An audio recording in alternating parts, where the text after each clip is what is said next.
This video is the next in the series where I move my home network away from UniFi and onto other products. So in the previous video, I've already replaced my UDM Pro router with an OpenSense box. That's now my new router and it's been running great for a couple of weeks. So what I'm now ready to do is replace all my UniFi switches with some new ones. Now this video is actually going to be split into 3 different parts. I initially tried to do this as one big long video, but it was just going to be too long. So what we'll do in this video, which is the first part, we'll take a look at each of the switches I've gone for, talk about why I've gone for them, take a look at the hardware, the features, talk about these switches, and then towards the end we'll set one of them up, take a look at the initial setup process and the config and all that kind of stuff. Then in the next video we'll actually install the switches. I'm also going to do a bit of a sort of complete cabling overhaul of my sort of hallway comms cabinets. That'll be quite a nice thing to do, get it a lot neater with the new switches in. And then in the third video, I'll do a teardown of these switches, just take each of them apart, just to take a look inside. Purely just sort of satisfy my own curiosity. But yeah, these are the switches I've gone for. And these are from the Cisco business line. And it's an interesting option because I've did a lot of research trying to find all different switches, trying to find what I could go for, and had a few criteria we'll go through. And this particular range doesn't seem to get that much good coverage on YouTube really, but it actually seems like quite a good option. So, what were my requirements for the switching? Obviously I've gone for some stuff here. This is very much overkill. I know I could have done it cheaper if I didn't have certain features because I don't really need all of this. But I kind of wanted to showcase what you can do, really make it good for future expansion so I can try all different things. And I just wanted to be a bit overkill. So yes, I know this is excessive, but I wanted to try it all out. So I have some criteria for the switches I wanted to buy. I wanted to buy all the switches from the same product line. So I didn't want to have sort of some TP-Link switches, some MikroTik switches all mixed in. I wanted it all to be the same, so the management's the same across all the switches I have. And in that range, I wanted an option that had 10 gig base T, so I could connect my server up, which has 10 gig base T, and a few other devices at 10 gig. I wanted an option that had multi-gig PoE, so I can first of all have some multi-gig ports around the place so I can connect devices beyond gigabit, so 2.5 gig, 5 gig. And I also wanted that switch to support PoE, so I could use, say, a 2.5 gig access point, which is the plan. You'll see the access point coming soon in a future video. And I also wanted something that was manageable over CLI. So I didn't want any sort of purely web managed switches. I mean, web management's fine, these have web management, but I wanted something that also had a CLI so I could control them over a CLI just because I prefer it, and it also makes it easier to do things like scripting it. And kind of along with that, I also didn't want anything cloud managed. So many switches nowadays are cloud managed, it drives me mad. Maybe make it an option, fair enough, but when it's the primary way of using this switch is to basically connect it to the internet and use the manufacturer's cloud, I don't want anything to do with that. I wanted something fully locally manageable. And finally, and it might be interesting if you see Cisco here when you hear me say this, I didn't want anything that requires support contracts or subscriptions to get firmware updates. I wanted something where I can go to the manufacturer's site, download a firmware update, put it on this, and have no issues. And that ruled out a lot of sort of higher end enterprise gear, especially even stuff in the second-hand market. You can pick up a very cheap used Cisco Catalyst switch or a lot of other switches from high-end brands. You can get them really cheap on the used market. But if you want to get a firmware update, you can't, or you're digging through dodgy FTP servers trying to find a dodgy update file, which I didn't really want to be dealing with. So ultimately, after digging through all the available options, I've settled on these. And now if you see Cisco here and you're thinking, well, Cisco iOS, all the Catalyst stuff, all the firmware updates, support contracts, why on earth did I go for Cisco after my last point there? Well, these are from the Cisco business line. And this is a different product range they have that sits alongside the higher end Catalyst enterprise line, and it targets small to medium sized businesses. The line used to be previously called Cisco Small Business, and I think they kind of removed Small Business and then they've reintroduced it as Cisco Business. It's been rebranded a bit over the years. And historically it used to be the sort of SG series of switches. Those were all kind of their Cisco Small Business line. This is an evolution of that into the new Cisco business line. Now, to be completely clear, these switches do not run full Cisco iOS. So if you wanted to do things like CCNA certification, don't go buying these because you'll be very disappointed because they don't run on iOS. However, they're still pretty powerful switches, they've got a lot of features, they're still fully CLI manageable, and even though CLI isn't completely like iOS, it's close enough. I think it's the sort of thing that if you maybe are completely used to iOS and you come to something like this, you might get a bit annoyed because it's not quite the same. I would almost treat these as forgetting their Cisco. It's like going from Cisco iOS to Aruba or to Allied Telesys or whatever other brand of switch. It's a conventional enough switch CLI, it's just a little bit different to Cisco iOS. But if you're used to sort of working on a bunch of different brands of switches over the CLI, these are pretty easy to pick up and I've had no issues going to them. And when I say CLI, I wanted something fairly conventional, so something similar to sort of traditional Cisco, Aruba, Allied Telesys, whatever brand of switch. I want a fairly typical CLI, because I know as soon as I put this video up, people are all going to be telling me to buy a MikroTik switch, because I did that in my previous video. Everyone started telling me to buy MikroTik routers. I know they exist. I wanted something x86 based, but anyway. I looked at the MikroTik switches and they have got a very good low-cost 10 gig, multi-gig based option.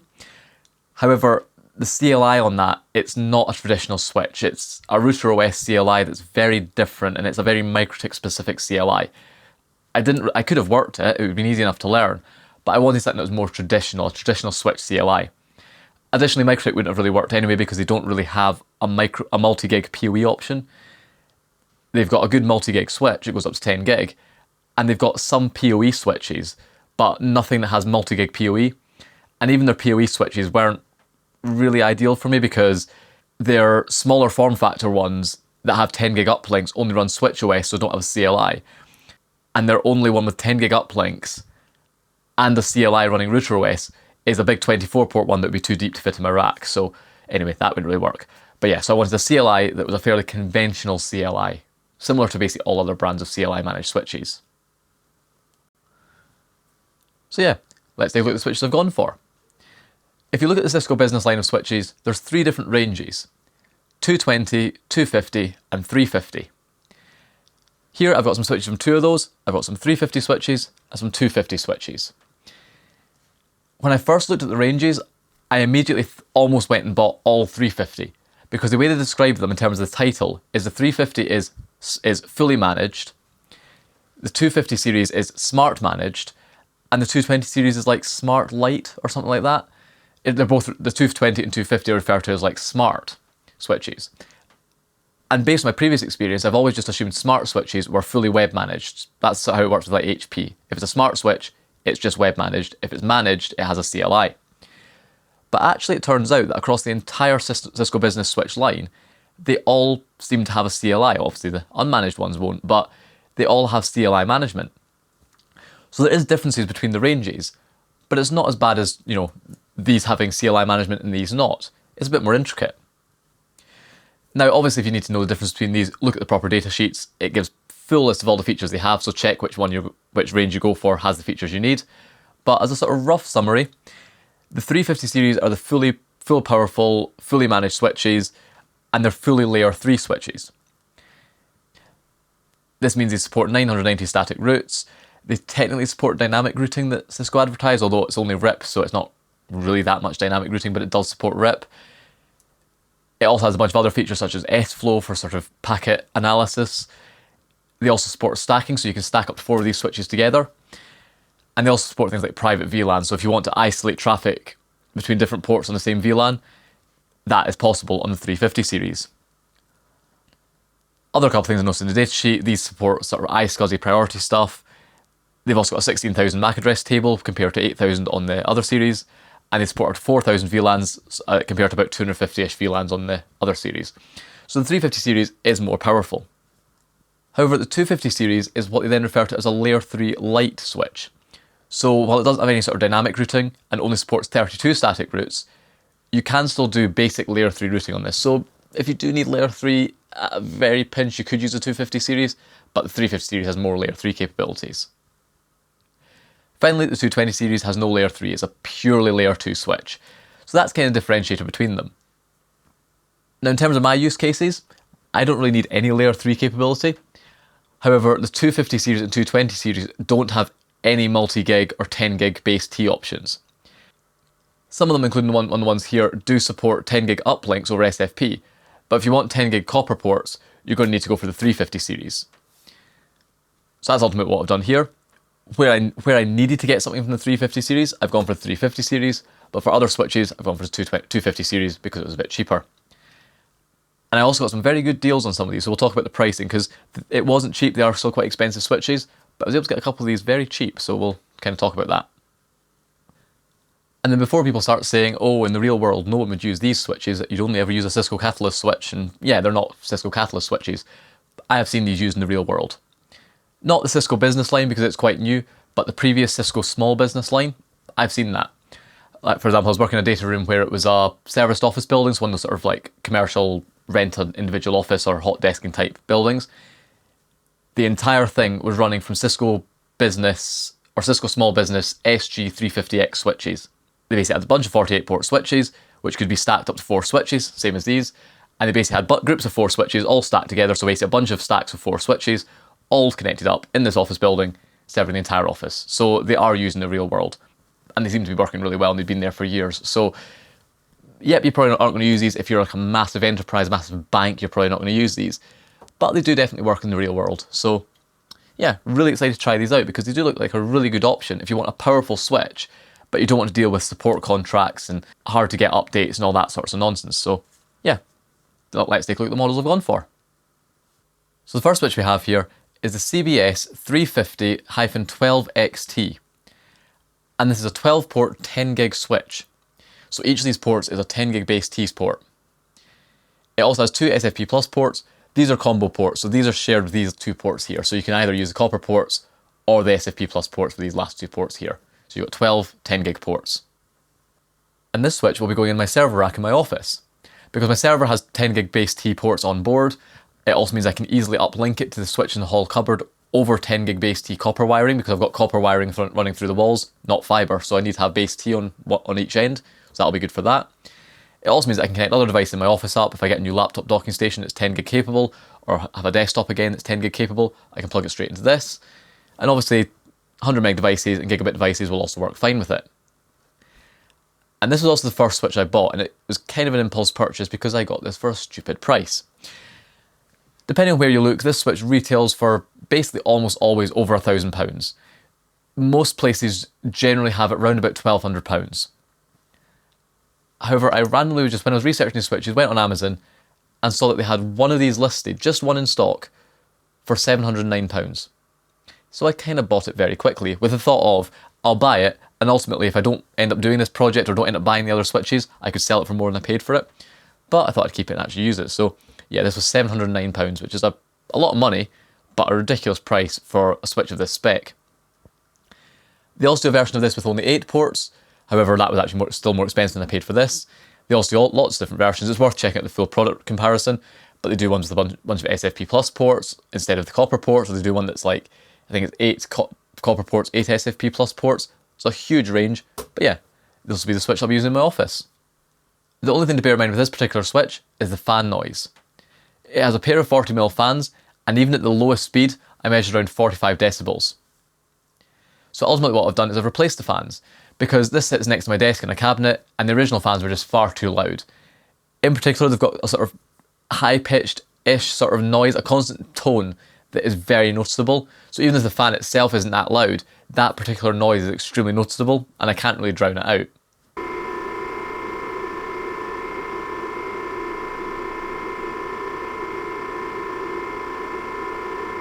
So I swapped out the fans. Now, the original fans were very high airflow, so I didn't want to swap something like a Noctua A4X20 in. That's a very good fan for swapping into devices like this, but they're not nearly as high airflow as the original fans. I ended up putting in some Sunon Maglev fans, which are still lower airflow, but they're much closer to the original fans. Not quite, but a bit closer. And after putting it all back together and testing it out, I'm happy with the sort of temperature level. This device adjusts its fan speed automatically between different levels, and even with a few 10 gig links connected in a very hot cabinet, I found that the new fans would still go up to like level 2, and I think there's 5 levels. So because it can run in a hot cabinet with a bunch of 10 gig links and still only run the fans at a sort of middle speed, I'm happy with that. If on the other hand I put it in and the fans ramped up to the absolute maximum or sitting pegged at the maximum, I'd maybe be a bit concerned that they weren't powerful enough, but in this situation they seem fine. But of course, absolutely do that at your own risk. So what I'll do is I'll put up the original video, put up that clip again of the original fans, and we'll cut over to the new fans, and you'll see how much quieter it is.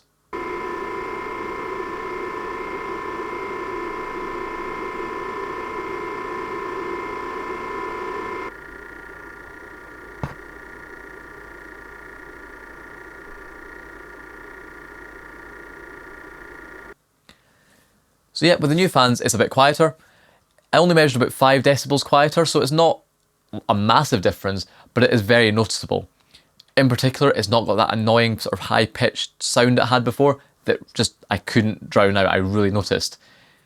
With this now, I can still hear it if it's in the corner of the room, but as soon as I put the TV on and put some music on, I can't hear it at all. So, and it's not really any louder than the server it's already running in the office, so I'm happy with the new fans. So as for a quick tour of the sort of hardware, on the front you can see you've got your 12 copper ports, 2 SFP plus combo ports. There's this 1 gig port here.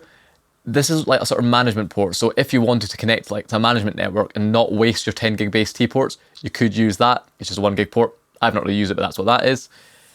Over here you've got some LEDs, so this column of LEDs from 1 to 4, that's if you're stacking it. So if you're stacking it, that shows the stack ID. So you can have up to 4 switches in a stack, that'll show which switch in the stack the switch is.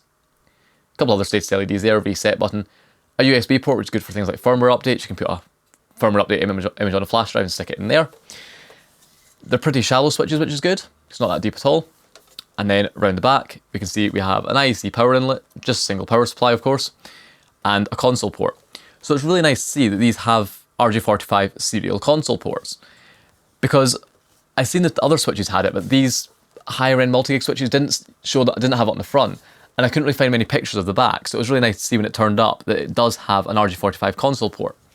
So I can easily plug a serial console into this and manage it without actually having the switch on the network. And that's really good if you're in a situation that you've locked yourself out the management or something like that. You can just plug straight into the back of it and get access to it. And as far as I can tell from the data sheets, almost all the switches in the Cisco business line have RJ45 console ports.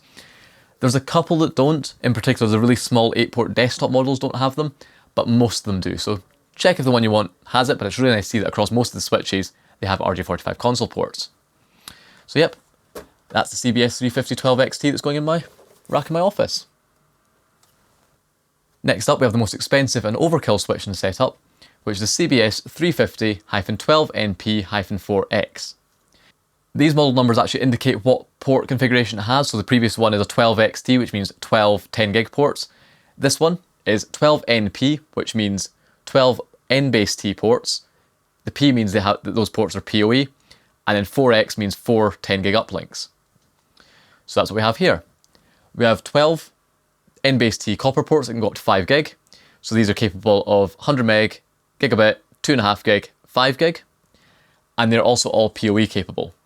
4 of the ports are 30 watts PoE plus, and 8 of the ports are 60 watts PoE, so that's really good. You've got up to 60 watt PoE on that. And they're all multi-gig base T ports, so you could have 2.5 gig access points or a 5 gig NIC connected. It's not quite 10 gig, but it's still good enough for a lot of situations. And it allows for scope for higher end access points in the future that might require multi-gig, including the one I'm putting in. And this also has a total PoE power budget of 375 watts, so that should be absolutely loads, especially given I'm probably going to run 2 or 3 small PoE devices off of this. In terms of other ports, you've also got these 4 10 gig uplinks over here. So you'll see there's 6 ports here. That's because 2 of these are combo ports. So these 2 SFP plus ports on the right are their interfaces in their own right. And then these 2 RJ45 ports and the SFP plus ports are combo. So you can, with these 2, you can either use the copper or the SFP plus. And this is also really good, because what this means is in my rack is I can use one of these dedicated SFP plus ports to uplink to my router and another switch. I can then use one of these 10 gig copper ports to uplink to the other 10 gig switch in my office, and that leaves a free 10 gig copper port in the hall cupboard. So that means that anywhere else in my flat that I have a device that I want to get 10 gig to, I can use this one remaining port to connect that to that device. And realistically, I'm not going to have 10 gig all over the place. Chances are I'll never even use it. But it just gives that bit of future expansion that there's one 10 gig copper port in the hall cupboard that I could use if I needed it. Now this was by far the most expensive switch. It was £1,300. It was a lot of money, but it means I can use this for a very long time. This has got lots of future capacity. So yeah, this was silly expensive. It was a bit of a silly purchase, but it looks quite good. So I'm really excited to try it out. Unlike the other switch, over here you've got the exact same sort of configuration of 4 LEDs to indicate the stack status, USB port for firmware updates, a couple of status LEDs, and once again, round the back, it's really heavy. This one's a lot deeper than the other one. You have IEC power inlet and a console port. So the only other thing with this is the fan noise. So what we'll do is we'll plug this in and let you hear the fan noise.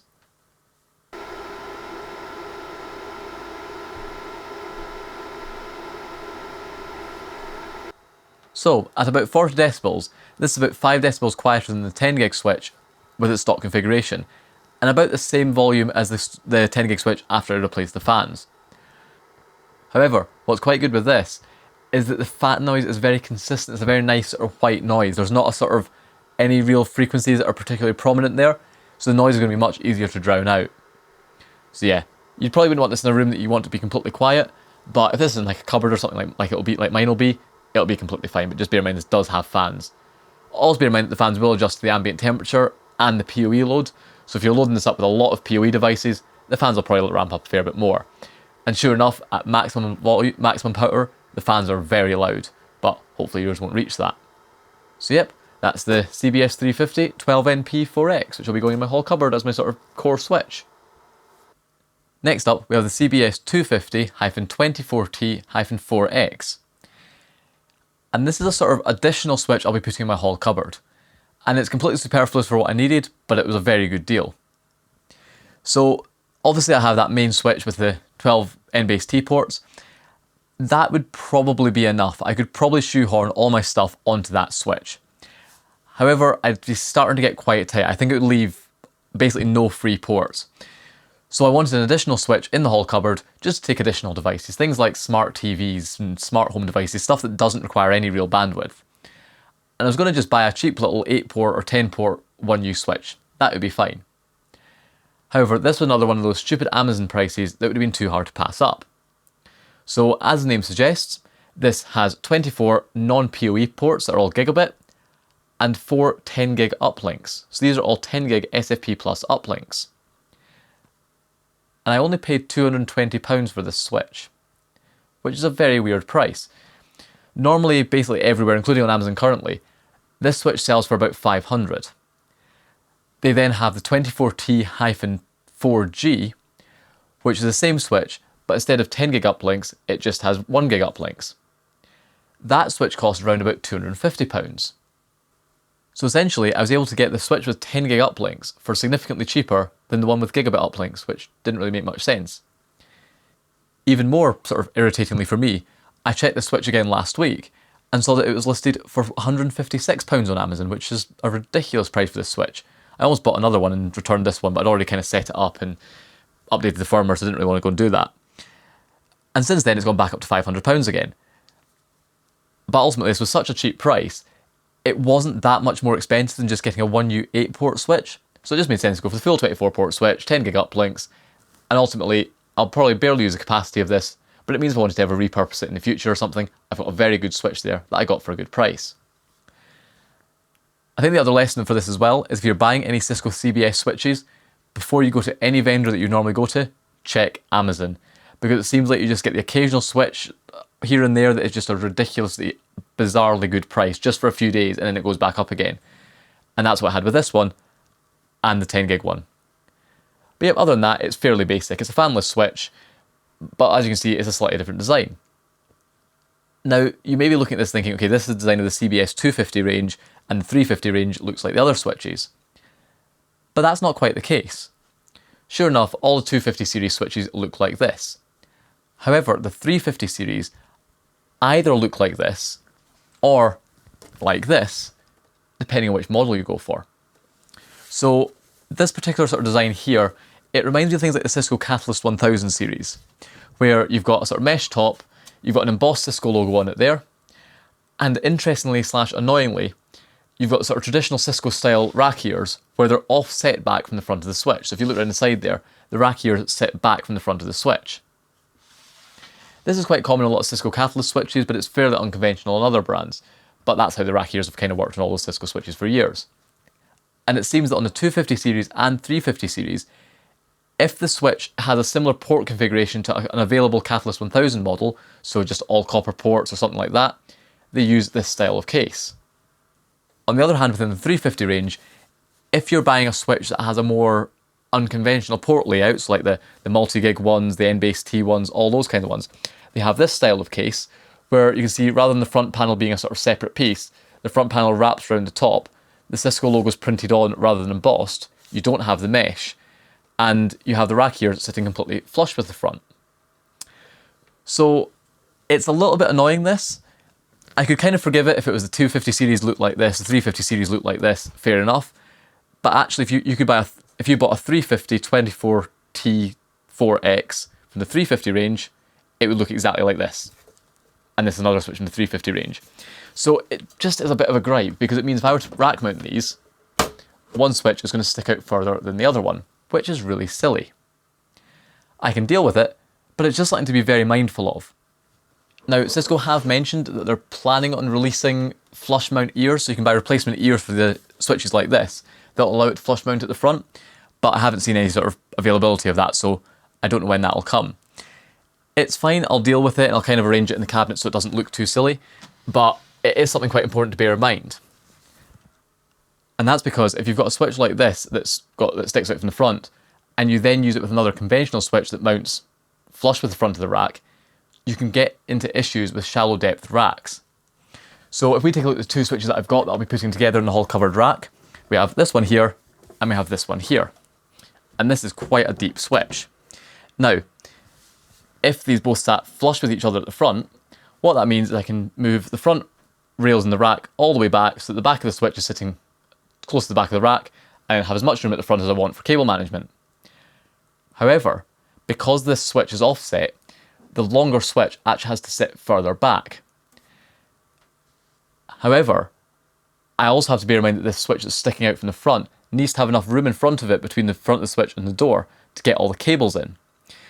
So essentially what you end up doing is having to kind of use more depth of your rack than you really want to. Now in my case, luckily I'm absolutely fine. I'll need to use a right angle power cable with this switch, but thankfully I've got one. However, if my rack was any shallower, I could have been completely stuck with this and not been able to fit both switches without trying to bodge it to try and mount them completely flush and have enough space. So yeah, just something to bear in mind, that if you want to mix this switch that sticks out, sort of protrudes in the front, with any other rack mount devices, you need to be very mindful of the depth in your rack. But yeah, I just found that a bit of a weird design decision, that these two switches, that you can have two switches from the exact same product range that look completely different and have different rack mounting. I think it is just a case that they've reused sort of Catalyst 1000 casing, and it'd be interesting to see actually how different they are internally to a Catalyst 1000. Like, is it just the casing that's the same, or is actually the hardware very similar to Catalyst 1000 as well, and it's just running different software? So this is running proprietary sort of basic firmware rather than iOS. I don't really know. But yep, that's CBS 250 24T-4X, which is I got for a really good price. And it was going in my sort of central comms cabinet just to provide a few extra copper ports. In terms of anything else to note on this switch, you've got a little bit more I/O in the front, a slightly different layout. So you've got your serial copper port, your serial RJ45 port as normal, a USB port for firmware updates, and also nicely, you've got a mini USB port, and this is also a console port. So essentially, if you plug up that into a computer, it's essentially this with a built-in USB to serial adapter, so you can connect the console up on this without having an external serial port adapter. But yeah, that's what you've got there. And then obviously completely fanless, which is nice. And around the back you've got an IC power inlet, and this one also has a nice little sort of zip tie retention clip, which will be good, which the other ones don't seem to have, annoyingly. But yeah, that's that switch there. Finally, we have the CBS 250-16T-2G, and this will be going in my living room AV cabinet. Previously in there, I just had all the devices wired into wall ports because I had 4 wall jacks, so that was enough. But I've got some more devices and I've also got some future plans, so I needed some more ports in there. Currently I'm just using a basic TP-Link 8-port unmanaged switch, and the reason I've been putting off getting a managed switch like a Unify one is because I knew I was doing this project, so I didn't want to buy a Unify managed switch when I was going to then replace it. So ultimately I want to get a new switch from the Cisco business line. Now in that cabinet I could technically just about get away with 8 ports, however it was a bit close and I'd basically be maxing it out, and any future expansion I would outgrow that. So I was originally going to get the CBS 250 I think it's an 8T2G or something like that, and essentially it's 8 copper ports and then 2 SFP RJ45 combo ports. So essentially you've got 10 copper ports, and that would have been fine. And it's also a similar sort of 1U sort of short width form factor like this. However, I was looking on eBay And I picked this up sort of new in box for about £140. So ultimately the 16 port one was about the same price, if not cheaper, than the 10 port one. So it made sense to go for this. Also, the 16 port one has a built-in power supply. I think the 8 port one had an external power brick, so this made sense. So completely oversized for what I'm doing, but that's what I'm doing with this whole project, is ridiculously overspecking everything, so may as well. And yeah, it was quite a nice little switch. So it's just all gigabit. There's no 10 gig uplink or anything on this, but it seems quite nice. It's fanless, lots of sort of mesh on the top, built-in power supply. Again, another sort of retention clip, because again, this is that sort of Catalyst 1000 style casing. That's the front there. Again, serial port, USB port, and the USB console port. And yep, it is rack mountable, so it comes with some rack mount ears, which I've got in the bags here, but that's rack mount ears. And once again, they are sort of recessed mounts, so they go like that, and like the other switch, they do sit back from the front of the switch slightly. And they're these sort of wide rack mount ears, so you put one on each side, and you can rack mount this. Although I won't be rack mounting this, but you can do it if you wanted it. As for other accessories that these switches come with, you obviously get some screws for mounting the rack ears. You also weirdly get a pair of sets of 4 screws, which I presume are for like threaded racks. So if you've got a rack that doesn't have cage nuts, it's instead just got threaded holes, you could use these. Don't know what standard of screws these are. Never had a switch before that's included screws for a threaded hole rack, but you get them, so fair enough. You also get a set of rubber feet to put it if you're sort of mounting it on a desk. And then along with that, you also get an IEC power cable. And then finally, but only with this switch it seems, you get a sort of set of rod plugs and screws for wall mounting it, because this switch is technically also wall mountable. If we flip it over, we can take a look. You can see on the bottom, there's these 2 sort of slotted cutouts you could use to wall mount it. This is a bit of a gripe, because it's something I wouldn't be against doing, is mounting it in the cabinet and putting it in. But the problem is these slots, you can only really mount it like that way up with the ports facing down. That's the only way you could really mount it. You could probably mount it on its side like that, but then gravity is not going to be your friend with this sort of shape of slot. I much prefer what I've seen on other switches, such as some HP Office Connect switches, where they have a sort of similar screw mount, but it's a star shape, so you can basically mount it any way up. With this, you can only really mount it with the ports facing down, which I do wonder if that's because they want you to mount it with the Cisco logo facing the right way up, rather than upside down, I don't know. But it is nice that it is wall mountable, it's just that you would have to basically mount it with ports facing down if you wanted it to be secure. But it's nice to have some sort of wall mounting capability anyway. But yeah, that's that switch there. So the final thing we'll do in this video is we'll fire up one of these switches with a completely clean factory config and take a look at the setup process. Now, this isn't going to be a full setup tutorial video, I'm not really going into that level of detail, but I just wanted to show the initial setup process, really, so if you buy one of these switches and you already know the basics of configuring a switch, you kind of know what you're getting into. So yeah, obviously we've got a lot of different switches here.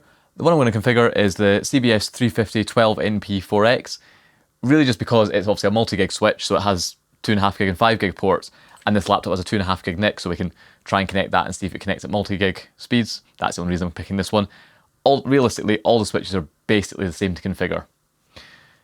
So ultimately with these, if you turn them on, they'll either configure themselves as a static IP address, you can configure your laptop to the same IP, plug it in and open up the web interface with that.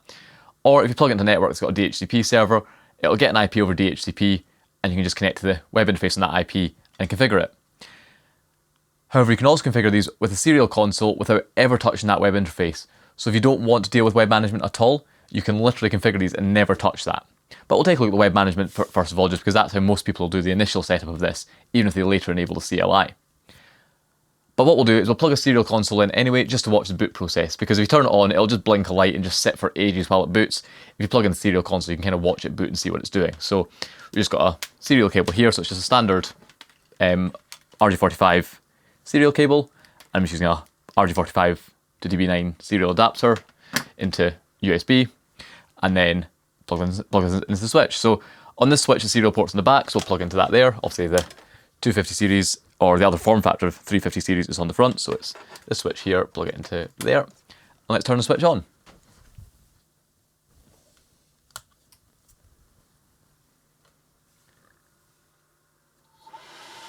And then we can see straight away it started putting out information to the console. It's got very loud as well.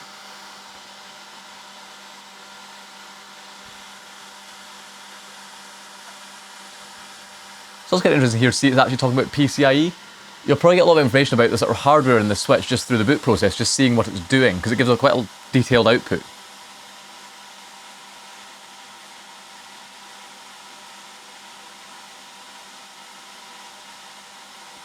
So ultimately this will take a while to boot, so I'll just let it boot up and I'll speed up the sequence of video. But it's kind of cool seeing things about like PCIe and stuff mentioned while it boots. It's also worth mentioning these switches are running the latest firmware version. I've already updated them all. I found my switches came with various different firmware images out of the box, some of which were quite old, and they're having quite a few changes since the earlier firmware version, so I made sure to update them all. But yeah, let's just let this boot, then we'll take a look at it.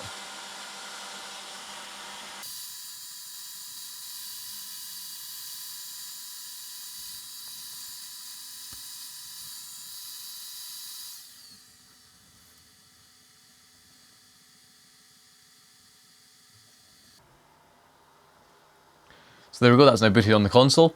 And if you take a look back at the front of the switch, you'll see it's flashing this status LED down here. That indicates it's still not got an IP address. Now it's gone solid, so that's now acquired an IP address over DHCP. So now all we need to do is open up a web browser, navigate that IP address, and I'll be able to do the initial setup wizard. Okay, so now navigated the IP address and pulled up the web interface, and I've also plugged the laptop in with an Ethernet cable into the switch just so we can test out and see if that links at 2.5 gig. So what I'll now do is I'll jump into a screen recording, so we'll capture the screen on this, and I'll take a look at the web interface and how we set it up. Okay, so we're now back into the switch config here. Also, if we look at the Windows settings down here, you can see we are actually connected at 2.5 gig, so that's really good, we've got a 2.5 gig network connection. So now we can try and set the switch up. So of course you can do this over the CLI using Serial Console or through the web interface. Out of the box, SSH and Telnet aren't enabled, so if you don't have a serial cable, you will just have to do it through the web interface. So it's pretty easy to do. If you just log in with the default username Cisco and the default password also at Cisco, that'll log us in. And what's quite good is, it's fairly safe. It asks you, it forces you to set a new password, so it's not going to have a default password in production, which is good.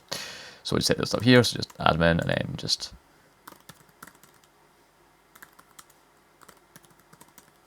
a temporary password there. Nope.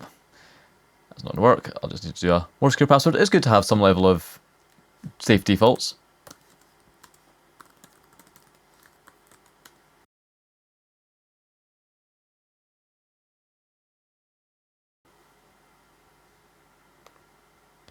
Okay, so I got the password set after a lot of fighting. I've just randomly generated one. There we go.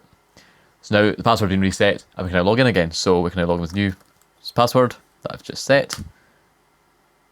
And that's me now in. So it's quite good it does that. It forces you to set a password, and it does seem to have quite strict security requirements rather than just letting people leave it as Cisco and then never setting it up. I suppose the only thing to bear in mind with that is because it's not like a completely random password stuck on the device and out of the box, it does have a default password. There is still the risk if you were to plug this in almost to use it as an unmanaged switch that it would sit on the network with a web interface and with a default password. It would be nicer if it had like completely random password stuck on it so you couldn't do that, but anyway, we're in now. So now we're in. Now the first thing you'll notice up here is this red flashing floppy disk. And this is quite an important thing to bear in mind, and it's a really good thing these switches do, is they have a concept of running config versus startup config, in the same way that Cisco Catalyst switches do it, Aruba switches, most high-end switches do support this type of method, where you make a bunch of configuration changes that apply immediately, but if you want them to persist across reboots, you need to manually save them. This is really good, because it means if you make some sort of configuration change that locks you out the switch, all you need to do is power cycle the switch, either just by going up to it, or getting someone on a remote site to go and restart it, or using some sort of network managed PDU. You can restart the switch and it'll go back to the previous config. So it's a really good feature to have, and it's really nice to have on this. But it's important to bear in mind that it has it, because if you ignore this little red flashing floppy disk or don't know what it means, or you work on the CLI and just don't pay attention to it, you can very easily apply a bunch of changes. The network will work absolutely perfectly until there's a power cut, and then your switch will revert back to the previous config, the last config you saved, which could be the default config, and you lose all your changes and your network goes down. And I have seen that happen many times. So what you need to make sure is when you make any changes, you explicitly save them so they persist across reboots. So in the web interface, all you do is click the little floppy disk up here that's flashing, that'll save the config. On the CLI, you use the write command or the write mem command, very similar to Cisco iOS, that writes the config to the startup config. So that's now done, so I've saved that. So here's the web interface. Now, I'm not going to go and do a whole tutorial on this, that would be ridiculously long, but just to give us a rough idea, you've got the getting started wizard, you've got this dashboard here, you can see this sort of shows some basic sort of stats on the temperature and resource utilization, stuff like that, some fan information. We can also go into things like status, this shows all the different status about all the port utilization, all the interfaces, that kind of stuff. If we come in here, we can go to port management. we can go in here, see here's the port settings, so here we can see all the ports, and here you can see, once again, we've got all the ports here that are 5 gig copper, and you can see one of them is linked to gigabit, that's uplinked to my existing network, and one of them is linked to 2.5 gig, which is uplinked to my laptop. If we go down all the others down, there's some 10 gig combo copper, 10 gig fiber, so all the switches are listed, interfaces are listed in here. There's also various settings in here for setting PoE up, configuring all that. VLAN configs also obviously also in here, so you've got an area here where you can add VLANs to the switch, so say just add one here, like that, test, apply, that VLAN's now added. Then if you were to go to then the interface settings, this is where you can configure an interface to either be an access port or a trunk port. On Cisco switches like this, you need to either, if a switch is set as an access port, you can only either set it untagged on a VLAN or exclude it from a VLAN. You can't put tagged VLANs on that interface. If you set it to a trunk port, you can then add tagged VLANs to that interface. So with that done there, we can now go into port to VLAN, where you can set the individual VLAN settings for each port. So we can see on VLAN 1, all the switch ports are untagged by default. On VLAN 1001, the one I just added, you can see all the other VLANs are excluded, trunk is tagged. These VLANs you can only set to say excluded or untagged, or some sort of multicast thing. On the trunk interface, you can say excluded, tagged, or untagged. So the VLAN config is fairly standard. Personally, I always prefer to manage these sorts of things through CLI. I just find it a lot quicker than trying to click in here, add a VLAN, then click to that, then click to that, and click through all these things. The CLI is harder to learn, but once you've learned it, it's much quicker to work with than clicking through a web interface. All sorts of other options in here spanning through. I'm not going to go into loads of detail, but all the other main settings are in here. There's also an option here for switching from basic to advanced, so you can switch to advanced, and that reveals a few more options that you otherwise wouldn't have access to. Now, of course, you can stack the switches as well, so in here you've got the area for stack management. I'm not going to try stacking these, because even though I could actually stack the 10 gig and 5 gig switches together, in production they won't be stacked because they'll be in different rooms. But essentially, if you want to stack these switches, you can stack them from using SFP connections into the 10 gig uplink ports between two switches and set up some stacking. Essentially, all it means is that through one web interface or one CLI, you can manage the ports and VLANs on both switches as if it's one big switch. I think Cisco's got a couple of videos where they actually demonstrate this on their official videos, but you can do that through here if you wanted to. So that's a sort of very quick tour of the web interface. Obviously, there's a lot more to do in here if you wanted to do a lot more, but that's kind of the basics of configuring interfaces, configuring VLANs. You kind of get the idea. And if you've worked on any sort of web managed switch, it's very similar to most of them. It's not the best web interface I've ever used in a switch, but it's definitely not the worst. I mean, I've used ones where the entire web interface is a Java applet, so that'd be a lot worse. It's actually pretty good. It's fairly responsive, fairly easy to navigate. So once you get your head around it, it's okay. Of course, I'm going to personally use it on the CLI basically almost all the time, but it's good to have the web interface here, and it seems like you can do basically everything you'd want to do through the web interface. The final thing I'll show is through the web interface how to enable Telnet and SSH to use the CLI, because out of the box they're not enabled. So it's a little bit hidden, so what you need to do is go down to security on the left hand side. Then once you're in here, go down to TCP UDP services, and then in here you can enable the Telnet service and the SSH service. So without these enabled, the SSH and Telnet interface won't work, but if we apply those settings now, you could also in here disable the HTTP services if you wanted to completely disable the web interface, so set those changes there, apply that. Now the Telnet and SSH interfaces are enabled. So what we can now do is we can pull up an application like PuTTY, or just use the command line if you're on a Unix operating system, and we can either SSH in or Telnet into the switch. Now, SSH does work. I find it's a little bit laggy in that Telnet does perform better. Ultimately, it's really up to you. Telnet is obviously less secure because it's not encrypted. SSH is obviously encrypted, it's a much more secure protocol, but on this, it's a little bit laggy. I find it does work. It's just basically if you're typing and you're working really quickly and you're pressing lots of keys all at once, they kind of take a little second to show up. There's a bit of a latency there. And if you're trying to get it to output a lot of text at once, it kind of lags a little bit and judders. It's completely usable, but it is a little bit laggy on SSH. I find configuring this over Telnet is at least much more responsive, but of course it's not as secure. Personally, I'm not too worried about using Telnet because on my network, these are going to be on a dedicated management VLAN that's only going to be accessible from trusted devices. It's a home network. It's probably fine using Telnet. If you're in a more sensitive environment, definitely use SSH rather than Telnet. Just bear in mind that it's maybe a little bit laggy. It's fine, it's completely usable. It's just not quite as responsive as, say, SSH into like a Linux server. There's a bit more latency on like the key presses and the text output. It's not something I can really demonstrate on video because it's so subtle you don't really notice it. It's only if you're actively typing into it you kind of feel it. It's like an intuitive thing you'd feel rather than something you can easily see. But if we open up Telnet here and we connect on the switch, so 10.114.0.109, connect to that. Then the Telnet session is of course gone off the screen, so we'll pull that over like that. And then we can log in. So if we log in, username is admin, password is the password generated previously, which I really hope will paste because I can't remember it. There we go. There we go. So now we're in the switch. So here we have the CLI. And in terms of managing it over the CLI, if you've ever managed a sort of Cisco iOS switch, it's very similar. Just bear in mind that some commands are a little bit different, so you might find it a bit frustrating if you're completely used to iOS. Some commands are going to be a little bit different, slightly different keywords. Some commands that are a bit more advanced won't necessarily work, but it's pretty close. Think of it as if you're managing sort of another brand of switch. You've gone from Cisco to Aruba or Aruba to CLI Telesys. You know, it's the same idea, but a little bit different. So it works basically as you'd expect. If you press question mark, it gives you a bunch of help information. You can kind of iterate through more lines of that there. If you want to say show and then press question mark again, it'll show you help related to the show command. Show interfaces, press question mark again. There's a help for interfaces, so show interfaces status, there's a full command. And there you go, there's all the interface status. The exact same thing we saw in the web interface, but now on the CLI. It also has a nice thing where if you kind of just type in the first part of a command, or a part of each keyword in a way that's not ambiguous, it'll also work. So I can actually just type in sh int stat instead of show interfaces status, and that'll also do the exact same thing. So it's very Cisco-like in that sort of respect. Likewise, if you can kind of go show VLAN, I can't remember the next bit, so show VLAN enter, there we go. That will show all the VLANs and it'll show the ports they're assigned to and all that kind of stuff, so that kind of works straight away. You can also see the changes I made there to the VLANs, so that's the changes I made in the web interface, so it all kind of works. And then, like a sort of Cisco switch, if you want to make actual config changes, you run the configure command, that puts you into config mode, and now you can make changes. So if, for example, you wanted to, say, rename a VLAN, you're going to go int VLAN 1001, and now you're switched into enabling editing that VLAN, question mark in there. That'll actually set the config parameters on that VLAN. So say you want name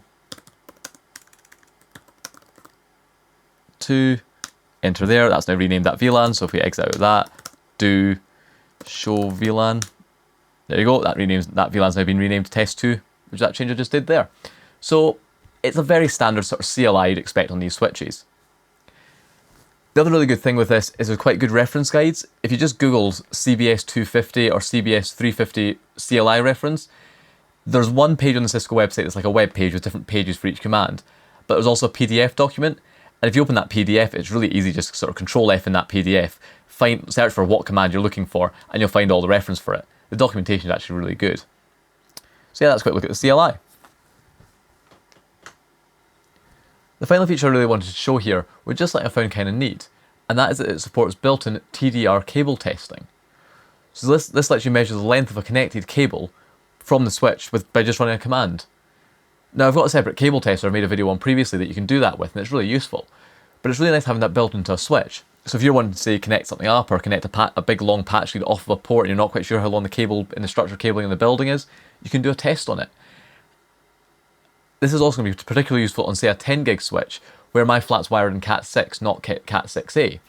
Now Cat 6 is fine for 10 gig, but only up to maybe 30 to 50 meters, not the full 100 meters. Now, here I know that all the runs are well under that. I think the longest run I have probably about 15 meters.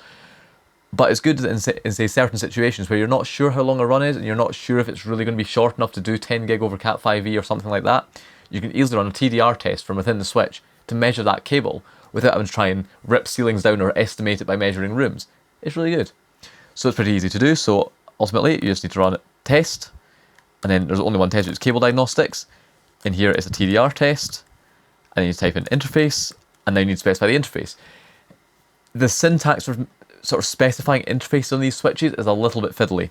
So XG and 10 gigabit Ethernet refer to the 10 gig ports on this. 5 gigabit Ethernet and 2.5 gigabit Ethernet refer to all the other multi-gig interfaces on this switch. This will vary depending on the switch. For example, if I was looking at my 10 gig switch, it would only say 10 gigabit Ethernet here. If I was looking at only a gigabit switch, it would only say gigabit Ethernet here. It kind of depends what interface you have.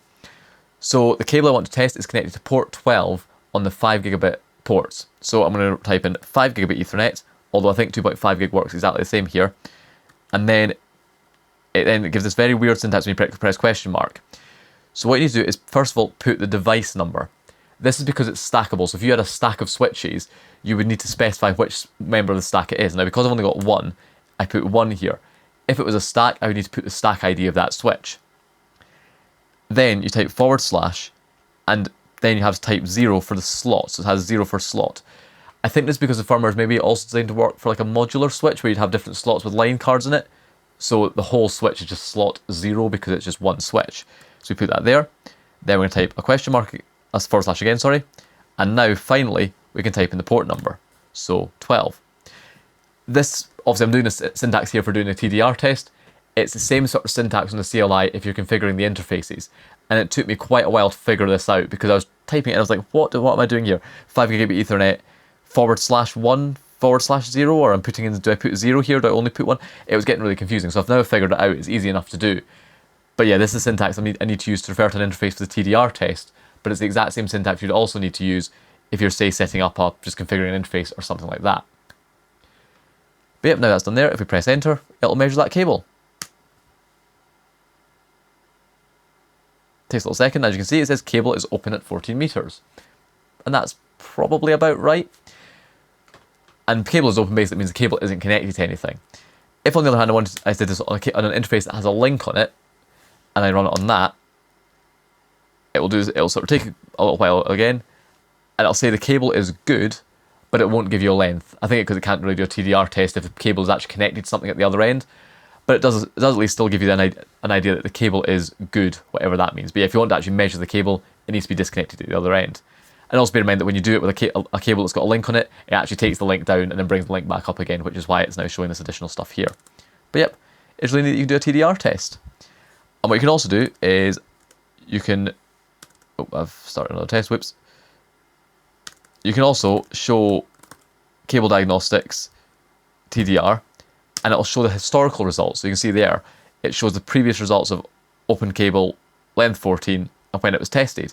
So you can kind of actually go in and see the data. So you could actually patch your switch in, measure the length of all the drops, and actually check them from the switch, which is quite nice. So yeah, just a really nice feature to have built in. So yeah, that was a quick look at the CLI.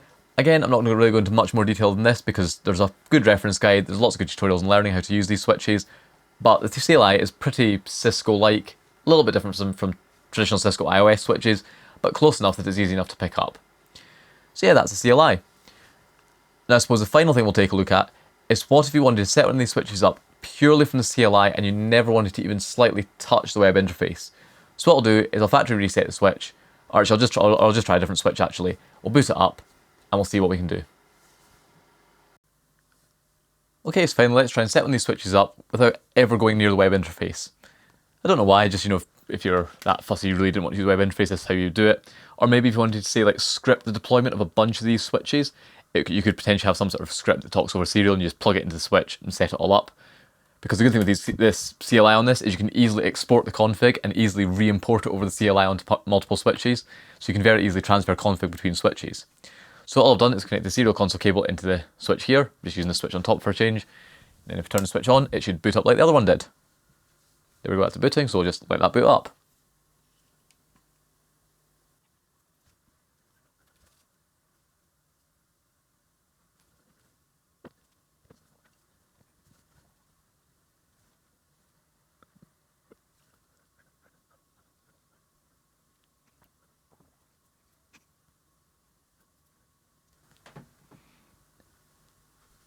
Cool, so the switch is now booted up. So boot process finished. I find the 250s boot quite a bit slower than the 350s, so they're definitely not quite as powerful, but other than that they're fine. So we can now log in. So this is also a completely clean config, so if you log in with, you just press enter in the console to make it detect the baud rate. Forgot about that. So if you can't type, that's what it is. There we go. And now type in, need to fix my console because backspace isn't working, which is very helpful. It's one of those things with Putty on Windows, need to change my save session to not do that. So now backspace should work. Yep, so Cisco and Cisco.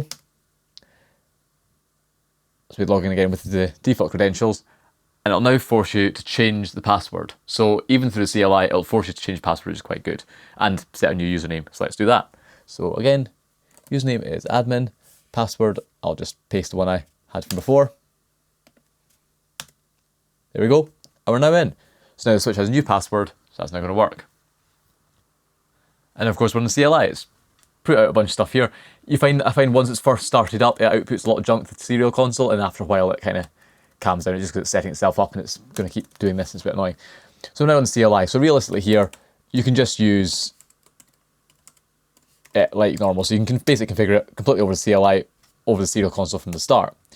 However, obviously right now, the SSH and Telnet isn't enabled and the web interface is. And we can see that if we go show line, you can see here, it shows that the Telnet configuration is disabled, SSH is disabled, the console is enabled, and I think if we do show IP HTTP, I think it is, or HTTP, yeah, show IP HTTP, that says HTTP server is enabled. That shows HTTP is enabled, so the web interface is, but SSH and Telnet aren't.